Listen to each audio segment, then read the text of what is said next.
Goeiemôre en welkom by ons weeklikse oordeenkings. Soos ons gister genoem het, gaan ons bietjie deur die boek van Judas werk. Judas is 'n kort, relatief onbekend, maar baie konfronterende boek en dit leer vir ons baie, al maak dit ons ongemaklik. En die rede hoekom dit ons ongemaklik maak, is omdat Judas teen dwaalleraars skryf, wat in die vroeë kerk begin kop uitsteek het. Mense wat die woorde van Jesus of ander apostels verdraai het, begin minag, en regtig hulle wat jy al vir hulle eie opinie bo dit wou stel. Wanneer ons natuurlik lees hieroor, moet ons kop nie dwaal na ander leraars of predikers as ons nog nie die balk uit ons eie oog gehaal het, soos wat ons gister genoem het nie. En wanneer ons dit op onsself toepas, dan moet ons ander begin evalueer. Met dit in gedagte, kom ons luister saam na die woord van die enigste en lewende Here, soos dit opgeskrywe staan in Judas 5.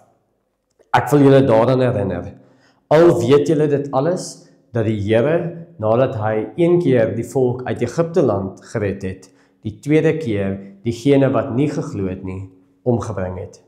En dat hy die engele, wat hulle nie aan die magsgebied gehou het nie, maar hulle woonplek verlaat het, met ewige boeye in die duisternis in bewaring hou, vir die oordeel van die groot dag. So ook dien Sodom en Gomorra en die omliggende stede, wat op 'n soortgelyke manier as daardie engele ontug, gepleeg en agter vreemde liggame aangeloop het. As waarskuwende voorbeeld, omdat hulle die straf van die ewige vuur ondergaan. Tot sover dan die woord van die enigste en lewende Here. Geskiedenis leer ons van foute. Want, soos my pa altyd vir ons gesê het, dit is goed om uit jou eie foute te leer, maar nog beter om uit ander se foute te leer. Soortgelyk kan ons kyk na die geskiedenis van die Bybel en leer uit ons voorgeslagte se foute, om te probeer om dit nie te herhaal nie. Judas doen natuurlik hierdie soortgelyk, hy lê dit vir ons uit en hy gebruik dan die geskiedenis van die Ou Testament om ons te waarsku teen ongehoorsaamheid. Hy noem 3 voorbeelde in hierdie gedeelte. Eerstens die Israeliete wat uit Egipte gered is, maar waarvan sommige weens ongeloof vernietig was. Dan noem hy ook engele wat teen God gerebelleer het en nou geketting is, veroordeel, en dan ook die bekende storie van Sodom en Gomorra, wat vir ons wys hoe die onsedelikheid gestraf is. Hierdie stories wys vir ons God se waarskuwing is baie ernstig, en ongehoorsaamheid bring altyd gevolge. Judas se voorbeelde is baie treffend, want die Israeliete, ondanks hulle redding uit God uit, wat nie op God vertrou het nie, is vernietig in die woestyn.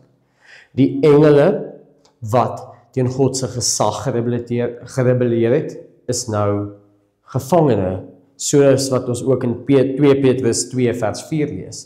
En hier is 'n waarskuwing vir ons teen hoogmoed. En dan derdens, Sodom en Gomorra wys vir ons dat ons baie versigtig moet wees vir seksuele onsedelikheid en ook ongasvryheid, waar ons nie God se liefde vir ander mense wys nie. En hierdie leer ons dan saam die 3 voorbeelde oor God se standpunt teenoor sonde. Hierdie is nie net ou stories nie, dit vorm ons gedrag vandag nog. God se waarskuwing is immers genade wat vir ons wys en kans gee om te bekeer. Ja, God se regverdige straf is geldig, maar sy genade leer ons of wys ons hoe ons ook anders moet lewe. Hier is 'n voorbeeld. Dink aan 'n bordjie in die plaaslike parkie wat sê pas op vir slange. As jy dit ignoreer en nie kyk nie, kan jy moontlik gebyt word deur 'n slang. En so kan God se waarskuwing ook vir ons waarsku teen geestelike byte of geestelike slange, soos gebroke verhoudings of sonde en skuld. Jesus vergelyk immer sy eie kruisdood in Johannes 3 met 'n slangbordjie.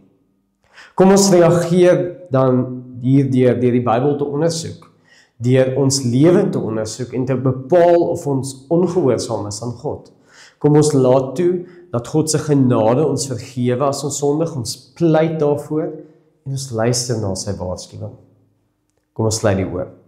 Here, dankie dat U vir ons die Bybelse geskiedenis gee, sodat ons uit ander gelowiges se foute kan leer.